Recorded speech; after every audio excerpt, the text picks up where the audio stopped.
Hormuz প্রণালীর নিয়ন্ত্রণ ও জাহাজ চলাচল থেকে আদায় হওয়া টোল ভাগাভাগি নিয়ে ইরান ও ওমান একটি সমঝোতার কাছাকাছি পৌঁছেছে।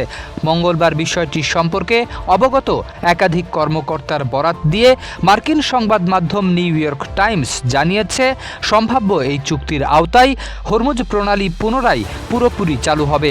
তবে প্রণালীটির ওপর ইরান আগের যে কোনো সময়ের তুলনায় বেশি নিয়ন্ত্রণ পাবে। সূত্র জানিয়েছে, পারস্য উপসাগরে প্রবেশকারী জাহাজগুলোকে ইরানের উপকূল ঘেঁষা একটি নৌপথ ব্যবহার করতে হবে, যা ইরানের নিয়ন্ত্রণে থাকবে। এছাড়া এসব জাহাজকে টোল দিতে হবে এবং ওই অর্থ ইরান ও ওমান সমানভাবে ভাগ করে নেবে। অন্যদিকে পারস্য উপসাগর থেকে বের হওয়া জাহাজগুলো ওমানের উপকূল ঘেঁষা পৃথক একটি নৌপথ ব্যবহার করবে। তবে মার্কিন এক কর্মকর্তা বলেছেন, সম্ভাব্য চুক্তি সম্পর্কে ইরানের বর্ণনা সঠিক নয়।